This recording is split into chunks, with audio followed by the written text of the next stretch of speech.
Yeah. Yeah, look here. I'm back at you one more time, one more again. I want to talk about what's on my mind grapes. I'm setting up the cart so that way next shift can come on in and get this thing jumping. They ain't got to worry about setting it up when they get here, you know, big-hearted people person and all that good stuff. Anyway, I want to tell you what's on my mind grapes today. What's on my mind grapes today is toxic masculinity and whether or not it's real. So, short answer, yeah, it's real. It's fucking real. All right. Long answer, no, it's very real, and I can attest to this because I've been toxic for a long time. You dig? I understand what that entails and what comes along with it, and I'd like to tell you a story about my past that is relatively rooted in toxic masculinity and how this story could have ended much differently if I was in a better space mentally and emotionally. Well, as far as growth is concerned. So back in the day, many moons ago, hell, we were still living in the projects back when this happened, right? I had a buddy named Jerry. Jerry moved into the neighborhood, into the apartment building, across the hall from us. And he moved in with his brother, and I'm assuming that was his mom, I guess. Fuck, I never really bothered to ask. I didn't give a fuck. But Jerry was cool. It was him and his brother Marcus, you know what I'm saying? And we hit it off pretty easily. It got to the point where, because I ain't have a great deal of friends, we couldn't go outside and what have you, so Jerry and I became buddies. He would come over and we'd play video games and watch TV and talk about girls, you know, young boy stuff. I couldn't be more than 9, 10, maybe 11, you know what I'm saying? So, I'll never forget, this is back in the day, back when, I don't know if y'all know, like, old black folks used to have this big-ass black pot. Like, this, whenever I saw that motherfucking pot, I knew we were probably going to have pot roast, and I hated that shit at the time. But, I remember back in the day, Jerry and his brother Marcus came over, and we were going to watch a block of kids' entertainment it was Friday night, and X-Men and Power Rangers came on. So we was hanging out, and my mom took that big-ass black pot out, and I thought she was going to make pot roast, right? But she didn't. She made a bunch of, like, hot dogs and Pokemans, you know what I'm saying? Big-ass pot of that motherfucker. It was great. So my brothers and I were hanging out with Jerry and his brother Marcus, watching Power Rangers, X-Men, eating food, laughing, talking. You know, it was a great Friday night. It was one of the best nights of my life, if memory serves me correctly. I've been hitting the head a lot, so take that with a grain of salt. I'm going to fast forward a little bit, right? So Jerry and I started going to school together. He and I share a lot of same classes and whatever. And I figured, hell, I hope everybody likes Jerry as much as I do, because he's a good dude, you know what I'm saying? What happened was, Jerry started hitting it off real well with all the other kids, which, great. I'm like, he's a great guy, and I hope that they like him and grow to love him as I have. I've looked at Jerry like a brother. Excuse the sweat. It's hot than the motherfucker in here.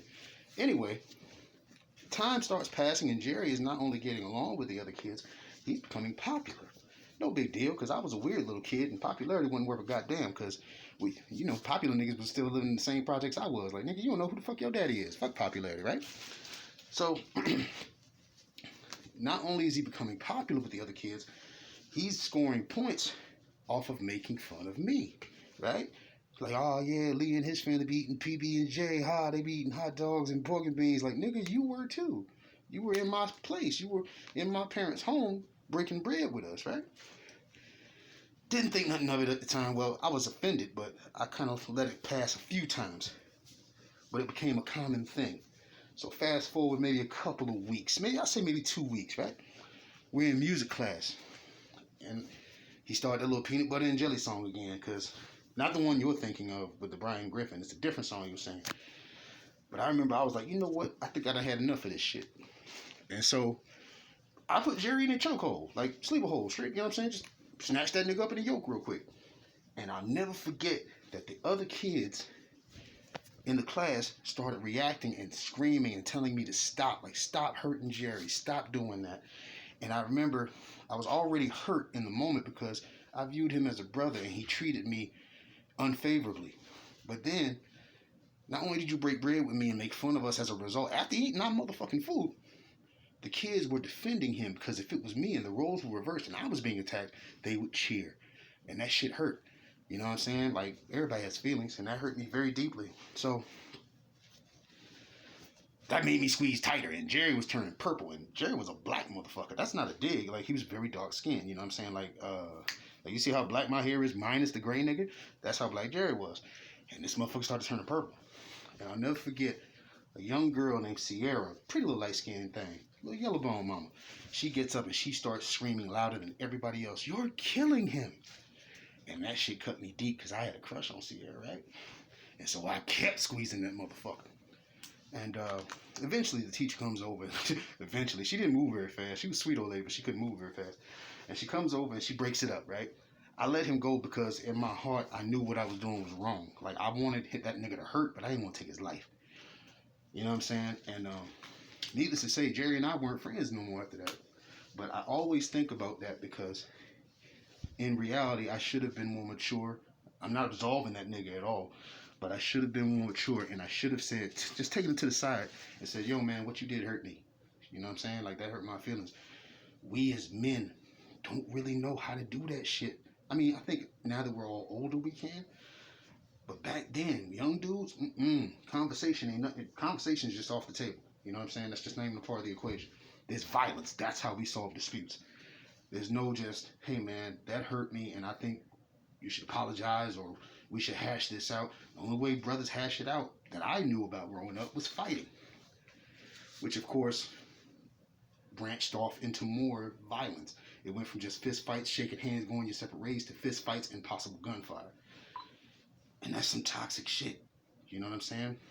I'll be 40 in like 2 years. And even now, I think about things, and I'm learning things about myself that were not healthy, that I don't want my son to experience. I don't want the next generation to experience, you dig?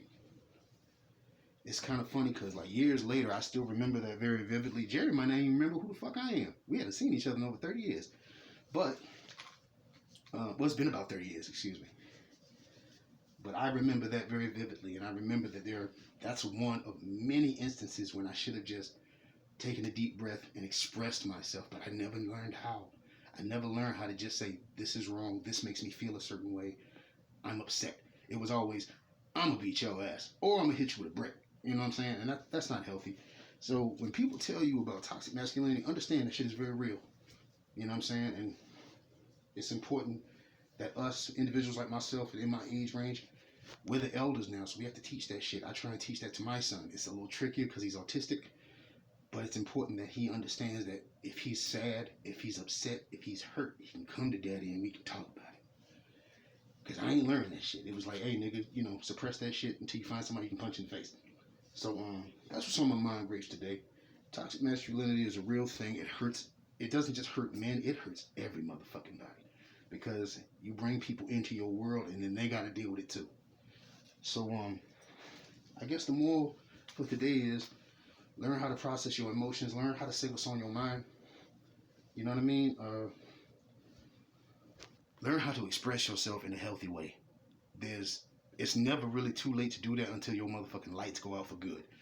And so consider that, man. Show somebody some love today. You know what I'm saying? If somebody said something or done something that makes you feel a certain way, this goes for everybody. Don't be afraid to speak up and say what's on your mind and on your heart. Don't fuck around and be like me, because, you know what I'm saying, that shit leaves scars. And nigga, 20 years later, you're learning about yourself even still. So, that's what I got for you. That's what's on my mind, Grace, today. Mind Grace ain't that juicy. The only thing juicy is my goddamn forehead. I'm sweating like a motherfucker. Like R. Kelly in the goddamn Girl Scout meet. Anyway, I'm going to holler at y'all next time and tell you what's on my mind, Grace, alright? That's the end of the video. Good day.